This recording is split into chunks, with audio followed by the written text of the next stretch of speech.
इस वीडियो में हम बात करेंगे हार्म ट्रीटमेंट और निमोनिया के बारे में। तो निमोनिया आपको पता है एक रेस्पिरेटरी डिसऑर्डर है, यानी हमारे रेस्पिरेटरी सिस्टम जो है उसमें फॉल्ट आ जाता है।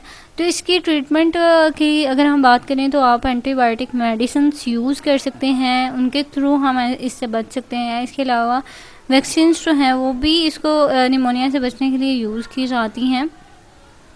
तो एंटीबायोटिक मेडिसिन मीन आप जो भी मेडिसिन यूज़ कर रहे हैं वो एंटीबायोटिक होनी चाहिए।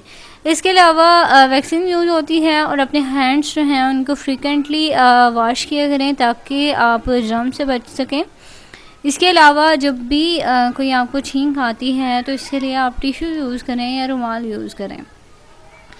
तो ये ट्रीटमेंट थी, कुछ टिप्स थी कि आप इस तरह निमोनिया से बच सकते हैं, इस तरह आप इस डिसऑर्डर से बच सकते हैं कि आप मेडिसिन यूज़ करें, इसके अलावा वैक्सीन यूज़ करें, अपने हैंड्स को प्रॉपर वे में धोया करें और जब भी कोई इस तरह का मसला हो तो टिश्यूज़ वगैरह यूज़ किया करें। तो ये बहुत ही ईजी सा टिप्स थी, अगर आप इनको फॉलो करें तो काफ़ी हद तक आप इस बीमारी से बच सकते हैं। Thank you so much for watching. अगर आपको वीडियो अच्छी लगी तो इसे लाइक और सब्सक्राइब ज़रूर कीजिए।